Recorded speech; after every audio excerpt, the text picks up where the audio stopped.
होती है जो बादर कृष्टि थी, तो उस बादर कृष्टि में उसके और छोटे छोटे टुकड़े किए ताकि उसको मिक्सी में पिसा जाए, और सूक्ष्म कृष्टि में उस सेंधा नमक को बिल्कुल पाउडर नुमा नमक जैसा किया ताकि हम उसको प्रयोग में ला सके।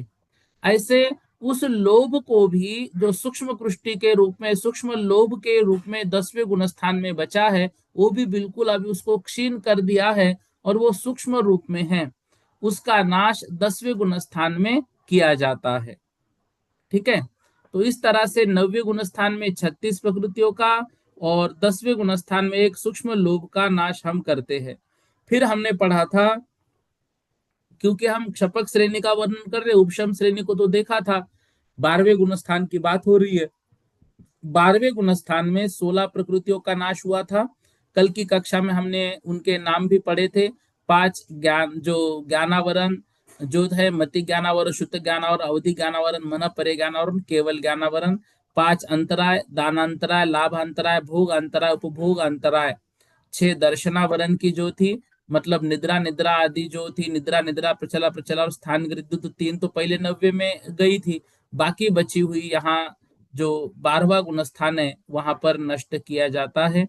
इस प्रकार जो 60 प्रकृतियां हैं, उन मतलब 63 प्रकृतियों का नाश करने का क्रम यहाँ पर आपको बताया जा रहा है। तो पहले 7 नष्ट की थी, बाद में 36 नष्ट की 9वें गुण स्थान में, फिर 10वें में 1 नष्ट की, 12वें में 16, ऐसी कुल 60 हो गई।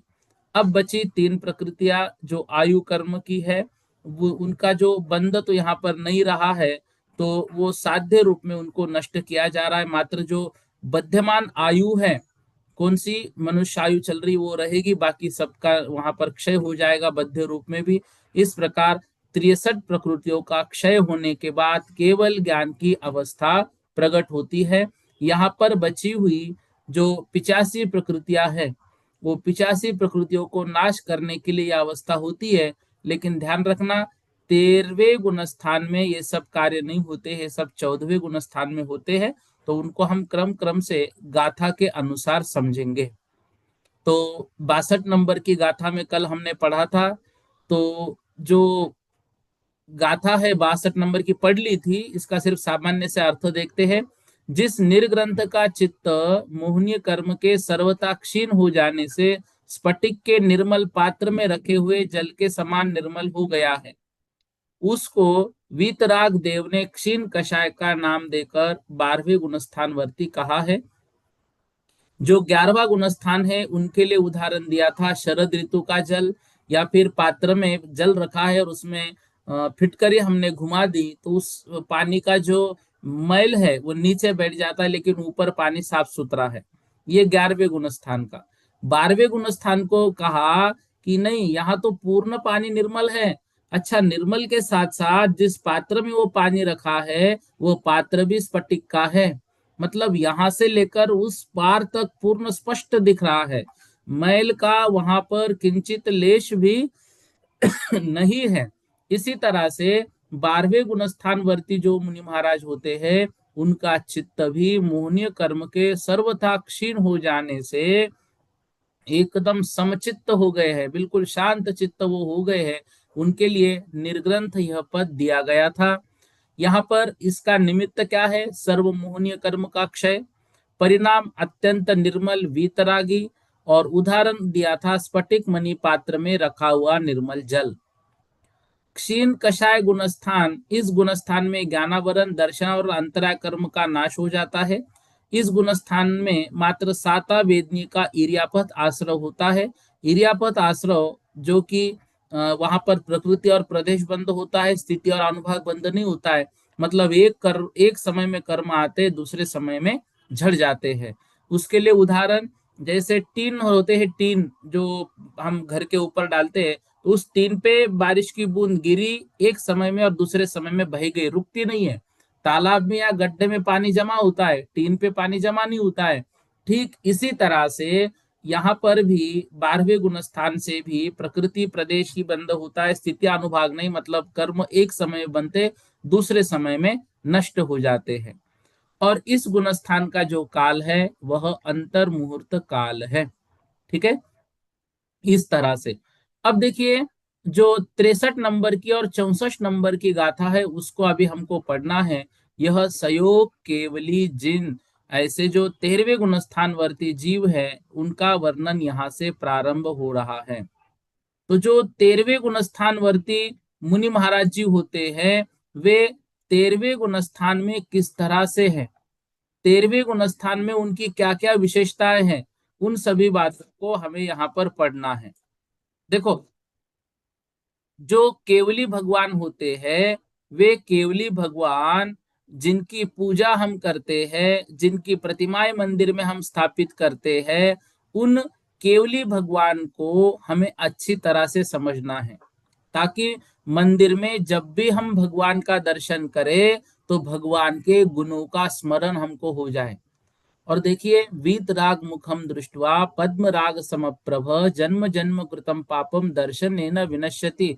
उस भगवान के दर्शन मात्र से जन्म जन्मांतर के जो पाप कर्म है वो नष्ट हो जाते हैं, निदत्ति निकाचित कर्म नष्ट हो जाते हैं। फिर हम सोचते हैं कि हमने तो दर्शन कर लिया, हमको क्यों नहीं लाभ मिल रहा है। इसलिए नहीं मिल रहा है कि हमने मात्र हाथ जोड़ लिए। हमको हमारे शास्त्रों में मात्र भगवान का दर्शन या रूप निहारना नहीं बोला है, उसके साथ साथ वंदे तदगुण लब्ध है, हे भगवान आपने जो गुण प्राप्त किए उन गुणों की प्राप्ति हमको हो। भगवान दिखने चाहिए अंतरंग में, जो उनके परिणाम है, उनकी जो अवस्थाएं है, उनकी जो विशेषताएं है, जो भगवान ने कर्मों को नाश किया है, जिस तरह से अभी वो है, वो अंतरंग के परिणाम। बहिरंग में जो भगवान का वैभव है, अष्ट प्रातिहार्य, अष्ट मंगल द्रव्य, जो उनका भामंडल, उनका छत्र, उनका सिंहासन, उनकी जो समोसरण रूपी लक्ष्मी, ये सब कुछ हमको दिखना चाहिए। ऐसा देखकर जब हम उनका दर्शन करते हैं, यकीन मानिए मात्र पल भर में ही कितने सारे कर्मों का हम नाश करते हैं। इतना ही नहीं, वह दर्शन हमारे लिए इतना लाभकारी होता है कि हम उस दर्शन के बाद हमारा जो कल्याण है वो कल्याण प्रारंभ हो जाता है। ठीक है ना। इस तरह से 63 प्रकृतियों के नाश के उपरांत जो 13वें गुणस्थान की अवस्था होती है, उस 13वें गुणस्थान की अवस्था को अभी हम समझ रहे हैं। देखो, जो 13वां गुणस्थान है, उस 13वें गुणस्थान को जो जीव प्राप्त कर लेता है उनका केवल ज्ञान प्रकट हो गया। लेकिन केवल ज्ञान प्रकट होने के बावजूद यहाँ पर वे मुनि महाराज जी किसी भी प्रकृति का नाश नहीं करते हैं, क्योंकि 13वें गुणस्थान में ध्यान नहीं होता है। देखो, 13वां गुणस्थान प्रकट हो गया तो यदि वे तीर्थंकर है तो उनके समोसरण लगेंगे, समोसरण में दिव्य ध्वनि खिरती रहेगी। फिर समोसरण के वहां के जीवों का पुण्य समाप्त हुआ, अगले जहां पर उनको विहार करना है उस ओर विहार होगा। और विहार होने के बाद यह जो समोसरण है वो अगले जहां पर लगना है वहां पर लगेगा। मान लो किसी जीव ने 8 वर्ष अंतर मुहूर्त के बाद केवल ज्ञान को प्राप्त किया था, और ऐसे जीव की आयु मान लो एक पूर्व कोटि की थी, तो एक पूर्व कोटि की आयु में उन्होंने 8 वर्ष अंतर मुहूर्त बाद ही केवल ज्ञान प्राप्त कर लिया। तो वे जीव जो एक पूर्व कोटि की आयु बची है उसमें से 8 वर्ष अंतर मुहूर्त चले गए, उसके बाद केवल ज्ञान प्राप्त कर लिया था, तो उतने समय तक वे मात्र समोसरण के माध्यम से दिव्य ध्वनि खिलाकर लोगों का कल्याण करेंगे। और समोसरण के बाद उतना ही उनका विहार चलता रहेगा। इस तरह से जैसे भगवान महावीर स्वामी को केवल ज्ञान होने के बाद जितने साल उनकी आयु बची थी उतने साल तक वे मात्र केवल ज्ञान के माध्यम से उपदेश दे रहे थे। और आज उन्हीं की जो समोसरन में दिव्य ध्वनि खिरी थी, उस दिव्य ध्वनि की बदौलत हम यहाँ पर वर्तमान शासन नायक वर्धमान स्वामी के ही शरण में रह रहे हैं। उन्हीं के उपदेश की बदौलत आज हम धर्म की चर्चा कर पा रहे हैं। तो उन्हीं के शासन काल में हम जी रहे हैं। ऐसे भगवान महावीर स्वामी को केवल ज्ञान के बाद किस तरह से उनका वर्णन रहा होगा, उन सभी बातों को इन गाथाओं के माध्यम से पढ़ेंगे। इसी के साथ साथ जो 13वां गुणस्थान होता है, इस 13वें गुणस्थान में एक विशेष अवस्था होती है समुद्घात की। तो उन समुद्घात की अवस्था को भी हम समझेंगे। एक बार एक गाथा का अर्थ कर लेते हैं, फिर हम जो है तो आगे बढ़ते हैं। ठीक है ना। देखिए, गाथा नंबर 63, सभी लोग उच्चारण कीजिए। केवल नान दिवायर, केवल नान दिवायर, किरण कला वपनासिय नानो,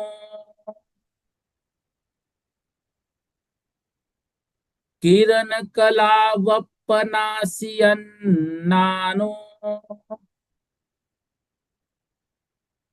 नव केवल लद्दुगम,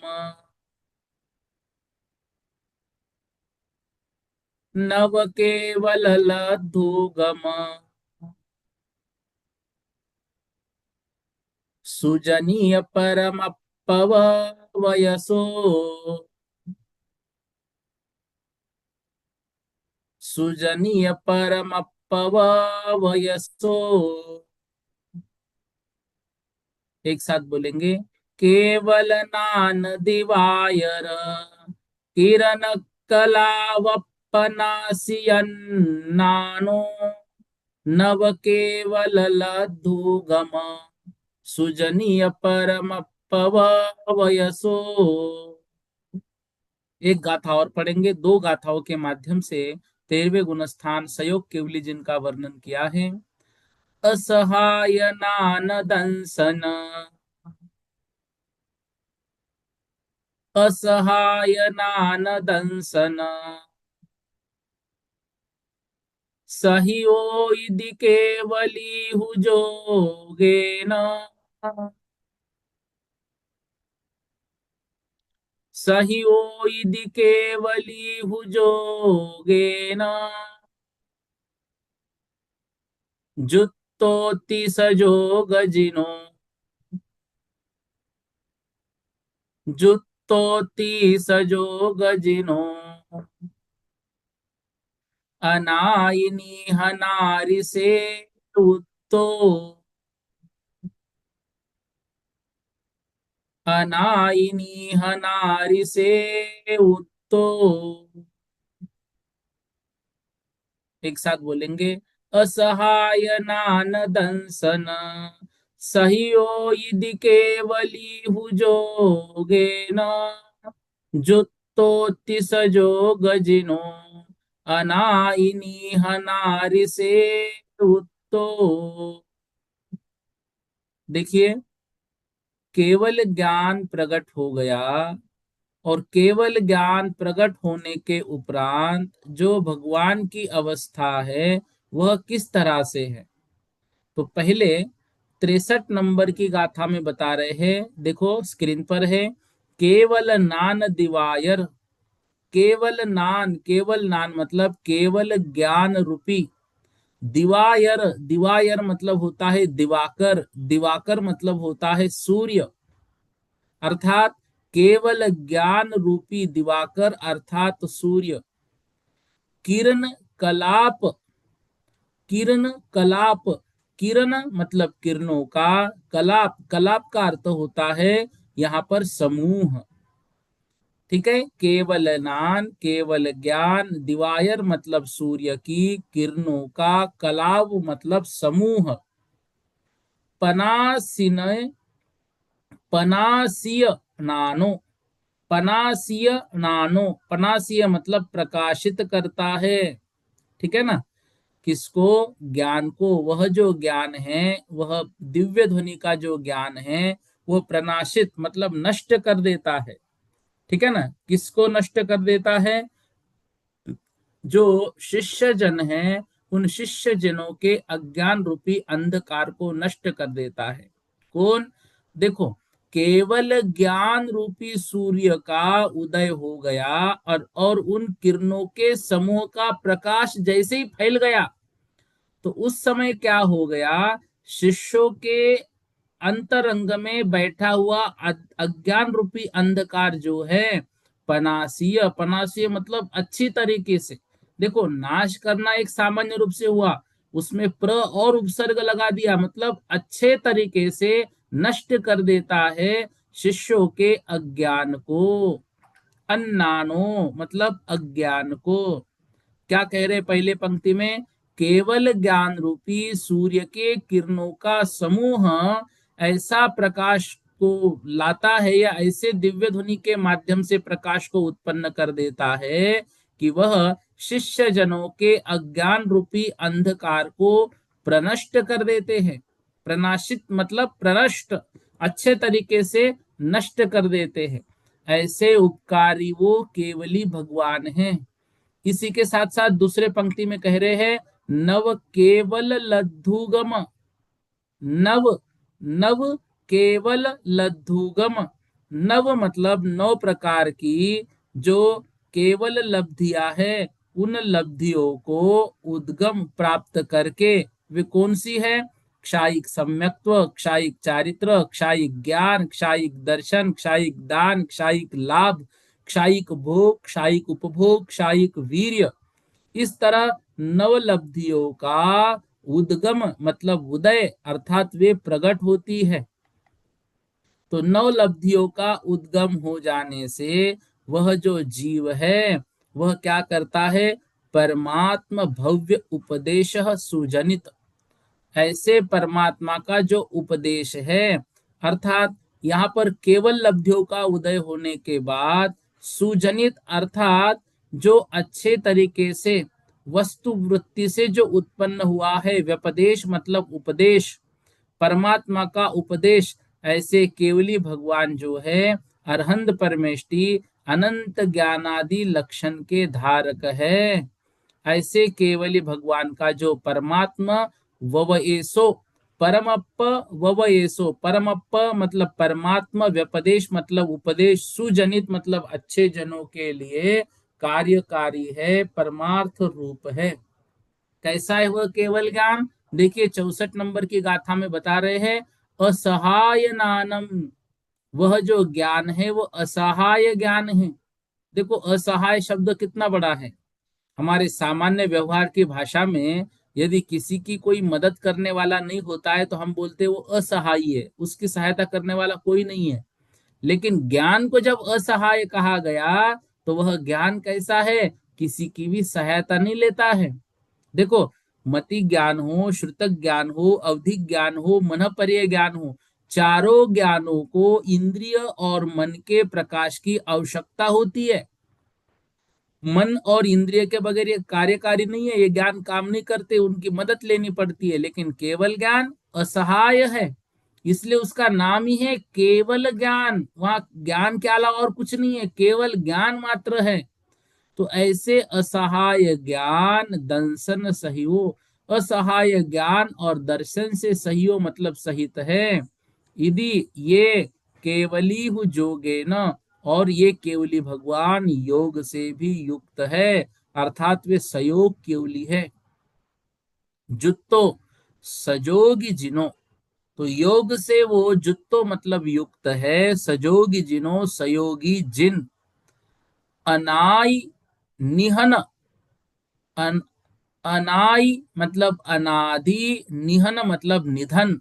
तो अनादि निधन अवस्था तक ऐसे आर्षे वुक्त, आर्ष मतलब ऋषि मुनि महाराज जी ने उनको अनादि निधन आगम में ऐसा कहा है। जो हमारे आगम है, कैसे अनादि निधन है? आगम में जो ज्ञान है, वो ज्ञान जैसे नमोकार मंत्र लिखा है, कहाँ लिखा है? षटखंडागम आदि ग्रंथ के मंगलाचरण में। ठीक है ना? पुष्पदंती और भूतबली महाराज ने वहां पे लिखा है, लेकिन वो कैसा है, अनादि निधन है, कई कालों से चला आ रहा है, वो तो क्रम से मिला है, वहां पे उन्होंने बस उसको लिपिबद्ध किया है, वहां पे उसको तैयार नहीं किया है। ऐसा जो हमारा आगम है अनाई निहन अनादि निधन है। और ऐसे ऋषि महाराज जी ने, मतलब जो मुनि महाराज जी है, आचार्य है, उन्होंने आगम में ऐसा कहा है, केवली भगवान असहाय ज्ञान और दर्शन से सहित है, योग से युक्त है, इसलिए उनको सयोगी कहा जाता है। अब ये जो केवली भगवान हैं, ये केवली भगवान कैसे होते हैं? तो केवली भगवान निरंतर ज्ञान, ध्यान और तप जो है उसमें लीन नहीं होकर अब क्या कर रहे हैं? अब जीवों की कल्याण की बात कर रहे हैं। जितना ज्ञान करना था, जितना ध्यान करना था, जितना तप करना था, अपने लिए उन्होंने कर लिया। अब जीवों के कल्याण का उपदेश वो दे रहे हैं, ताकि लोगों का भी कल्याण हो जाए। देखो, मात्र लोगों का कल्याण हो जाए, इसी भावना से केवल ज्ञान प्रकट होता है। समझ में आ रहा है? केवल ज्ञान या तीर्थंकर कोई क्यों बनता है? लोक कल्याण की भावना के कारण। लोक कल्याण की भावना जो है वो मन में हमारी आनी चाहिए। तो लोक कल्याण की भावना के कारण वो प्रकट हुआ है, इसलिए केवल ज्ञान के बाद दिव्य ध्वनि के माध्यम से वो लोगों का कल्याण करते हैं। इसी कारण से नमो अरिहंताणम, नमो सिद्धानम, सिद्धों को बाद में नमस्कार किया, भले ही सिद्ध अरिहंत भगवान से बड़े, लेकिन कल्याण हमारा किसने किया? कल्याण हमारा अरिहंत भगवान ने किया है, इसलिए उनको यहाँ पर नमस्कार पहले किया गया है। तो ऐसे जो केवल ज्ञानी भगवान हैं वो कैसे हैं? देखो, तो जो केवली शब्द से हमने उनको संबोधित किया, तो केवली मतलब अब असहाय ज्ञान, मात्र केवल ज्ञान है। उनको परमात्मा के नाम से भी जाना जाता है। देखो, बहिरात्म, अंतर आत्म, परमात्म, जीव त्रिधा है, छड़ला में हमने पढ़ा था। तो जो पहले से लेकर तीसरे गुणस्थान तक के जीव बहिरात्म है, चौथे गुणस्थान से वह जीव अंतरात्मा हो जाता है। अंतरात्मा के भी तीन भेद करते हैं, उत्तम, मध्यम और जघन्य। तो जघन्य अंतरात्मा चौथे गुणस्थान वाले जीव, पांचवें गुणस्थान वाले जीव। मध्यम अंतरात्मा जो है वो कहलाते हैं छठवें गुणस्थान से आगे, ठीक है ना। और जो उत्तम अंतरात्मा जीव है वह 11वें 12वें गुणस्थान वाले, और परमात्मा जो है वो 13वें गुणस्थान वाले जीव है। बहिरातम, अंतरात्म और परमात्म, परमात्मा मतलब ये 13वें गुणस्थान वर्ती जीव। यहाँ पर केवली भगवान जो है उन्होंने चार ही घातिया कर्मों का नाश किया है, और उनके आत्मा में चार अनंत चतुष्टय प्रकट हुए हैं। कौन कौन से? वो अनंत ज्ञान, अनंत दर्शन, अनंत सुख और अनंत वीर्य। फिर नौ लब्धियां, केवल लब्धि उन्होंने लिखा है ना, उन नौ लब्धियों को उन्होंने प्राप्त किया है। नौ लब्धियों के नाम भी वहां पर दिए हैं, ठीक है ना। अनंत ज्ञान, अनंत दर्शन, अनंत वीर्य, अनंत सुख जो है वो तो चार अनंत चतुष्टय है। फिर क्षायिक दान, लाभ, भोग, उपभोग आदि ये जो प्रकट हो गए हैं, ये नौ लब्धियां हैं। अब यहाँ पर उनका क्षायिक चारित्र प्रकट हुआ। अंतराय कर्म के जो पांच भेद है उनके नाश होने से क्षायिक दान, क्षायिक लाभ, क्षायिक भोग, क्षायिक उपभोग, क्षायिक वीर्य, ये उनका प्रकट हो गया है। तो चारित्र मोहनी कर्म के नाश से क्षायिक चारित्र, फिर क्षायिक ज्ञान मतलब दर्शनावरण के नाश से क्षायिक दर्शन, और ज्ञानावरण के नाश से क्षायिक ज्ञान, और ये जो अंतराय कर्म के नाश से ऐसी नौ लब्धियां उनकी प्रकट हो जाती है। तो यहाँ पर केवल ज्ञान प्रकट होने के बाद उनकी जो अवस्था है उनको सयोगी कहा है। क्यों? क्योंकि वो योग से सहित है। और 14वें गुणस्थान वाले को अयोगी कहा है, क्योंकि योग का नाश वहां पर हो जाता है। अब देखो, इस 13वें गुणस्थान की विशेषता क्या है? अभी हमने पढ़ा ना, 8 वर्ष अंतर मुहूर्त के बाद केवल ज्ञान हुआ, एक पूर्व कोटि के आयु है, तो एक पूर्व कोटि की आयु तक मात्र वो दिव्य ध्वनि के माध्यम से लोगों के कल्याण का बात ही चर्चा ही करेंगे। यदि तीर्थंकर है तो समोसरण लगेगा, और सामान्य केवली है तो उनकी गंध कुटी लगेगी, और गंध कुटी के माध्यम से वो लोगों का कल्याण करेंगे, दिव्य ध्वनि होगी। और जब आयु का अंतिम अंतर मुहूर्त आता है, तब ऐसे भगवान की कुछ विशेषताएं होती है, कुछ विशेष कार्य होते हैं। देखो ध्यान से, जैसे मान लो चार अघातिया कर्म थे, ठीक है ना, चार घातिया कर्मों का तो नाश उन्होंने कर दिया। अब चार अघातिया कर्म हैं, कौन कौन से? वेदनीय, नाम, गोत्र और जो आयु है वह आयु। अब क्या हो गया, अब केवली समुद्घात की आवश्यकता पड़ती है। क्यों? ध्यान से सुनो, केवली समुद्घात। देखो, आयु तो अंतर मुहूर्त बची है, लेकिन शेष जो वेदनीय कर्म है, नाम कर्म है, गोत्र कर्म है, इनकी स्थिति अंतर मुहूर्त से अधिक बची है। फिर यहां पर क्या होगा, यहां पर केवली समुद्घात किया जाता है, और उस केवली समुद्घात के माध्यम से शेष तीन कर्मों की स्थिति जो ज्यादा थी उसको भी घटाकर अंतर मुहूर्त कर दिया जाता है। यहां पर केवली समुद्घात होता है। कौन से जीव ये करते हैं? देखो, जिनके तीन कर्मों की स्थिति ज्यादा है, आयु कर्म की स्थिति कम है। समुद्घात का अर्थ क्या समझना है? समुद्घात का अर्थ समझना है आत्म प्रदेश, अपने मूल शरीर को न छोड़कर मूल शरीर में भी रहेंगे, और मूल शरीर में रहते हुए आत्म प्रदेश मूल शरीर से बाहर आएंगे, उसको समुद्घात कहा जाता है। आपको उदाहरण दू, देखो आजकल के बच्चे वो ड्रिंक पीते हैं और उसको ऐसा वो बॉटल को हिलाते हैं, और जब उसका ढक्कन खोलते हैं ना तो उसका झाग बाहर आता है।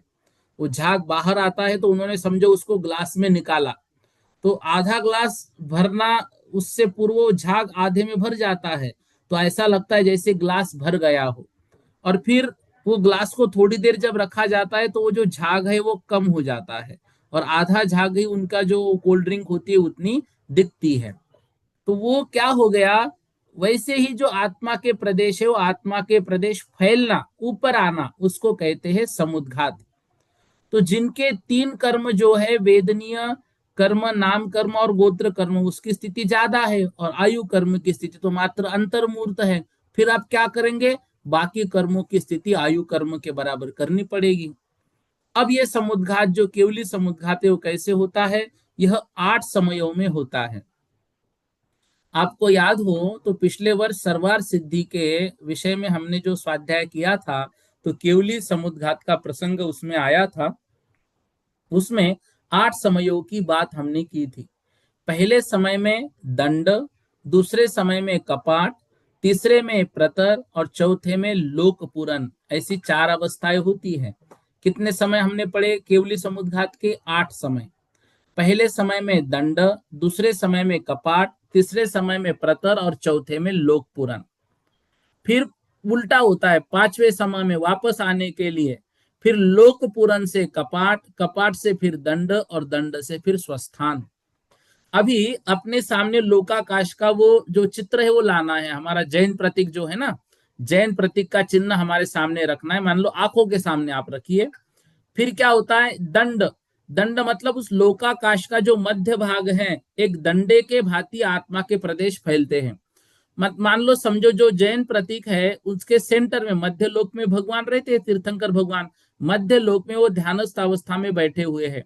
तो आत्मा के प्रदेश मस्तक से ऊपर और यहाँ पैरों से नीचे, ऐसे दोनों तरफ पहले फैल जाएंगे, उसको बोलते हैं दंड। फिर कपाट। कपाट मतलब क्या होगा, अभी ऊपर फैले नीचे फैले, अब कपाट में आगे और पीछे, छाती से आगे पीठ से पीछे, ऐसे आत्मा के प्रदेश फैलेंगे।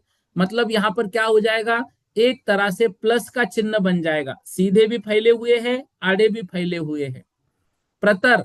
प्रतर में क्या होगा, आत्मा के प्रदेश, अब जो शेष जगह बची है ना, अभी तो एक प्लस नुमा रचना बची है, आत्मा के प्रदेश अब क्या होंगे, प्रतर में संपूर्ण लोकाकाश में फैलना शुरू हो जाएंगे। अभी वात वलय में नहीं जाएंगे, अभी वो क्या हो जाएगा, ये जो जैन प्रतीक आपने अपने आंखों के सामने लाया उसको 3D रूप में लाना। ठीक है ना, 3D रूप में मतलब जैसे ये चार्जर है ना, ऐसा ये सभी साइड से।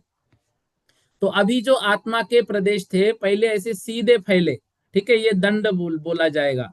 फिर यहां पर ऐसे आड़े, ये तो इसमें सीधे हो गए, ऐसे आड़े फैल गए, ये कपाट कहलाएगा। अब ये चारों कोनों की जगह बची, ये प्रतर फैल जाएंगे, और इसके बाजू में जो वात वलय बने हुए हैं, उन वात वलयों में भी आत्मा के प्रदेश फैलना, ये लोक पूर्ण अवस्था कहलाती है। इन चार अवस्थाओं में आत्मा के प्रदेश पूरे तीन लोकों के बराबर फैलते हैं। मतलब आत्मा कितनी बड़ी है, आत्मा तो तीन लोक के बराबर है, इतनी हो सकती है। उतने सब पूरे तीन लोक में, असंख्यात लोक प्रमाणे तीन लोक, मतलब 7 राजू नीचे, 7 राजू ऊपर, टोटल 14 राजू का है हमारा लोकाकाश। ऐसे 14 राजू सीधे आत्मा के प्रदेश फैले हुए हैं पूर्ण रूप से, पूर्ण लोकाकाश में। फिर वापस वापसी होती है लोक पुरन से कपाट, कपाट से दंड, दंड से फिर स्वस्थान। ऐसे एक एक अवस्था करने में एक एक समय लगता है। 8 समय इस केवली समुद्घात में लगते हैं। दंड में क्या होता है, कोई मुनि महाराज जी बैठे हुए तो आत्मा के प्रदेश दंडवत फैले, मतलब इस शरीर के प्रमाण से लगभग 2.5-3 गुने वो फैल जाते हैं, ठीक है ना। फिर ऊपर नीचे फैल गए, ये सब जो है किस लिए किया जाता है, बाकी कर्मों की अवस्था को आयु कर्म के अवस्था के बराबर करने के लिए। दंड में फैले कपाट, कपाट मतलब जैसे दरवाजा खुल गया, तो दरवाजा खुलने के बाद जैसे अंतरंग में हम हाथ डालते हैं, ऐसी आत्मा के प्रदेश जो है वो प्लस की भांति हो जाते हैं। तो दंडवत खड़ी लाइन थी, कपाट आड़ी लाइन बनी, तो ये प्लस का जो चिन्ह है वो बन जाता है। फिर चारों कॉर्नर में उसके प्रदेश फैल रहे, वो प्रतर की अवस्था होती है। फिर जो तीन लोकों में खाली स्थान होता है, वात वलयों को छोड़कर, वहां तक प्रदेश प्रतर में फैलते हैं। और वात वलयों में भी जो आत्मा के प्रदेश फैल जाएंगे तो उसको लोक पूर्ण अवस्था कहते हैं। इस तरह से वो फैलेंगे और फिर वो वापस आएंगे। अब ऐसा क्यों करना पड़ा, इसलिए क्योंकि बाकी तीन कर्मों की स्थिति बहुत ज्यादा थी, आयु कर्म की कम थी। अब आयु कर्म समाप्त करने के लिए उन कर्मों को तो नाश करना पड़ेगा। तो इसके लिए शास्त्रों में उदाहरण दिया, जैसे कपड़ा सुखाना है, मान लो धोती सुखानी है, तो उसको यदि हम फोल्ड करके सुखाएंगे तो वो फोल्ड करके सूखेगी, लेकिन वह 6-7 घंटे में सूखेगी। अब हमको तो जल्दी पूजन करना है, हम किसी गांव में पहुंचे थे, वहां पर अभिषेक करना है, अब धोती हमने सुखाई, समय कम है, तो अब उसको फोल्ड करके नहीं सुखा सकते। अब उस धोती को गीला करेंगे अच्छे से, उसमें से पानी निचोड़ लेंगे और फिर उसको फैलाकर पूरा खोलकर, मान लो बड़ी बिल्डिंग है तो ऊपर से नीचे तक खोलकर उसको डाल दिया जाता है, नहीं है तो ऊपर ही ऊपर छत पे ऐसा आड़ा उसको फैलाकर सुखाया जाता है। तो जो कपड़ा 6 घंटे में सूख रहा था, वही कपड़ा, वही धोती 10 से 15 मिनट में सूख जाएगी। इसी तरह ये जो आत्म प्रदेशों में आयु कर्म को छोड़कर बाकी कर्मों की स्थिति बहुत ज्यादा थी, तो उनको नष्ट करने में समय भी तो ज्यादा लगेगा, मतलब उनको भोगने में, क्योंकि जितने कर्म है उतना भोगना है। तो आत्मा यदि अपने शरीर के हिसाब से संकुचित रहेगी जितनी है, तो उतने कर्मों को भोगने का समय ज्यादा लगता है। अब आयु का अंतिम मुहूर्त बचा है और शेष कर्मों की स्थिति ज्यादा बची है, तो उसके जो है मतलब शेष कर्मों को कम करने के लिए इस केवली समुद्घात में आत्म प्रदेशों को पूरे तीनों लोकों में फैला दिया जाता है। यही केवली समुद्घात है। इस केवली समुद्घात के हो जाने के बाद अंतिम अंतर मुहूर्त जो बचा था, वह अंतिम अंतर मुहूर्त हो गया। तीनों कर्मों की स्थिति अंतर मुहूर्त हो गई, और अब अंतिम मुहूर्त में फिर योग का निरोध किया जाता है। योग का निरोध करते हुए पहले जो मनोयोग, वचन योग और काय योग है, इनको मतलब बादर और सूक्ष्म ऐसे दो रूप इसके होते हैं। तो क्या पहले बादर मनोयोग को नष्ट किया जाता है, फिर बादर वचन योग को नष्ट किया जाता है, फिर बादर काय योग को नष्ट करते हैं। फिर बादर के बाद सूक्ष्म मनोयोग को नष्ट किया जाता है, फिर सूक्ष्म वचन योग को नष्ट किया जाता है, और फिर अब बचता है सूक्ष्म काय योग।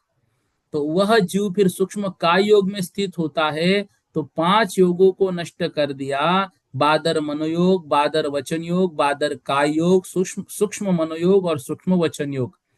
अब क्या बचा, अब बचा सूक्ष्म काय योग।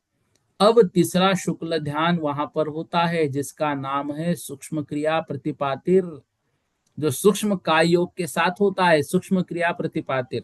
सूक्ष्म क्रिया बाकी रह गई, अब सूक्ष्म काय योग शेष है। उस सूक्ष्म काय योग में स्थित होकर संपूर्ण रूप से योग का निरोध हो रहा है, उसका भी नाश किया जाता है।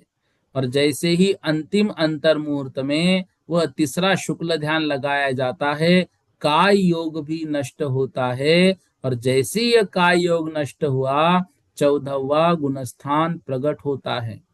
इस 14वें गुणस्थान का नाम है अयोग केवली। अब सोचिए, एक पूर्व कोटि तक वे भगवान उपदेश दे रहे हैं, लेकिन आयु का अंतिम अंतर मुहूर्त आया। उस अंतिम अंतर मुहूर्त में जो तीसरा शुक्ल ध्यान है उसको लगाया, और तीसरे शुक्ल ध्यान को लगाने के बाद ये योगों को नष्ट होने का कार्य किया जा रहा है। मतलब पूर्ण 13वें गुण स्थान में किसी को नष्ट नहीं कर रहे हो, अंतिम अंतर मुहूर्त में ये सब कार्य हो रहा है। ठीक है, तो आयोग केवली वो वहां पर बन जाते हैं। तो अंतर मुहूर्त के काल में 14वें गुणस्थान का काल जो है वो भी अंतर मुहूर्त है, लेकिन वो अंतर मुहूर्त इतना सूक्ष्म है कि कहा जाता है कोई वचन भल रिद्धि धारक मुनि महाराज, जो संपूर्ण द्वादशांग को मात्र अंतर मुहूर्त में ही बोलने में सक्षम है, ऐसे मुनि महाराज जी को अ ई उ री री ऐसे 5 स्वरों को बोलने में जितना समय लगता है, उतना ही समय 14वें गुण स्थान को लगता है। जैसे हम अ ई उ री री बोल रहे हैं ना, तो बहुत वक्त लग रहा है, कितना भी फास्ट बोलेंगे। लेकिन वचन बल रिद्धि धारक के जो मुनि महाराज होते हैं, जो संपूर्ण द्वादशांग का पाठ अंतर मुहूर्त में कर लेते हैं, अंतर मुहूर्त में संपूर्ण द्वादशांग का पाठ कर लिया, ऐसे मुनि महाराज जब 5 लघु अक्षर को मतलब अ ई उ को कितने समय में बोलेंगे, बहुत कम अक्षर में। तो उनको जितना समय लगेगा उतने ही 14वें गुणस्थान का समय है, और इतने ही समय में सिद्ध दशा प्राप्त हो जाएगी। लेकिन सोचिए, इतने कम समय में, अभी तो हमने पढ़ा था ना, कर्मन की 63 प्रकृति नाशी, 148 में से 63 प्रकृतियां नष्ट हो गई। अब 148 में 63 माइनस हो गई तो बची कितनी, 85 प्रकृतियां। 85 प्रकृतियों की जो सत्ता थी, उन 85 प्रकृतियों को भी उनको नष्ट करना है। अब ये 14वें गुण स्थान में जो चौथा शुक्ल ध्यान लगाया जाता है, जिसका नाम है विपरीत क्रिया निवर्तिनी। इस विपरीत क्रिया निवर्तिनी ध्यान के माध्यम से उन 85 प्रकृतियों को नष्ट करेंगे। अभी 63 प्रकृतियों को नष्ट किया है, बाद में 85 प्रकृतियों को कैसे नष्ट करते हैं उसके विषय में कल की कक्षा में हम पढ़ेंगे। इतना केवली भगवान का वर्णन हमको याद रखना है। कल केवली भगवान की और भी कुछ विशेषताओं पर चर्चा करेंगे, आज ही करनी थी, लेकिन चूंकि समय हमारा हो गया है, 8 बजने को है और अगली कक्षा अब यहाँ से प्रारंभ होती है, इस कारण से इतना ही विषय आज पढ़ लेते हैं। आज के विषय को बहुत अच्छे से याद करना, कल के विषय जो कल आएगा ना अभी, उसको भी बहुत अच्छे से याद करना। और इसलिए नहीं याद करना कि परीक्षा देनी है, इसलिए याद करना कि जब जब भगवान का दर्शन लेंगे, ऐसे अवस्था को सामने रखकर, हे भगवान कैसे आपने इतने कर्मों को नष्ट कर दिया है, कैसे आप थे, कैसे गुण आपके पास थे, कैसे आनंद चतुष्क आपके पास है, 9 लब्धियां किस तरह से आपके पास है, इनके साथ जब हम दर्शन लेंगे तो देखना एक अद्भुत महिमा उस दर्शन की होती है। वह दर्शन अतिशय प्रकट कराने वाला होता है। और ऐसे दर्शन, ऐसे भक्त जहां पर दर्शन करते हैं, उस मंदिरों में अपने आप अतिशय होते हैं। अतिशय भगवान नहीं करते हैं। देखो, भगवान तो सिद्धावस्था में पहुंच चुके हैं, वो कहीं यहाँ वापस आने वाले नहीं है। अतिशय भगवान में नहीं, भक्त की भक्ति में होता है। और ऐसी भक्ति जब हम भगवान की करेंगे ऐसे ऐसे गुणों के साथ, तो अपने आप अतिशय होंगे। धनंजय कवि ने क्या किया, भक्ति में ऐसे बैठ गए, उनके बेटे को सांप ने काट लिया, उनकी पत्नी गुस्से से लेके आ गई, बेवकूफो सेठ आप, बच्चा मर रहा है, सांप ने उसको काटा और आप उठने का नाम नहीं ले रहे हैं। और भक्ति में ऐसे मग्न हो गए, सांप ने काटा हुआ जहर वो पूरा उतर गया और बच्चा उठ के बैठ गया।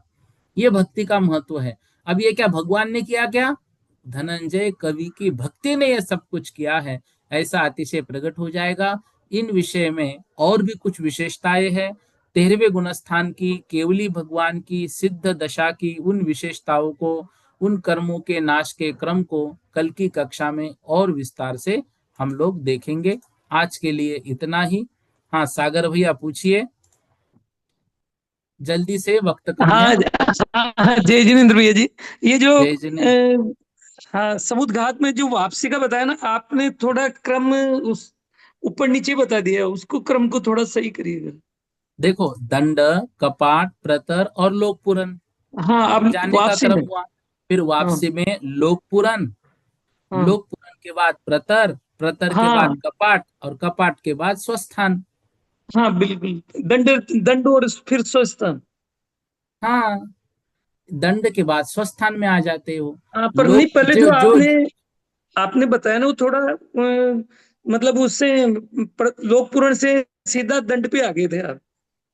लोक पुराण बोलने में हुआ होगा। हाँ लोक हाँ पुराण, हाँ। लोक पुराण के बाद प्रतर, प्रतर के बाद कपाट, कपाट के बाद स्वस्थान, दंड भी नहीं, फिर सीधा स्वस्थान, क्योंकि 8वें समय में रिटर्न आना है।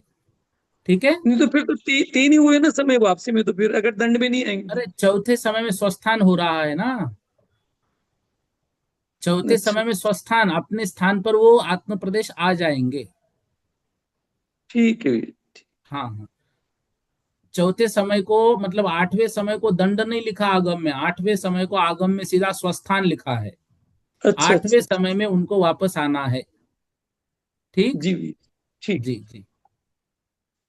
चलिए, इतना आज हम कर लेते हैं। इसके आगे कल की कक्षा में हम पढ़ेंगे। जिन्वान स्तुति, बोधि समाधि परिणाम विशुद्धि स्वात्मोपलब्धि शोषो के सिद्धि चिंतामणिम चिंतित वस्तु दानिम त्वामंद्यमानस्य ममास्तु देवी।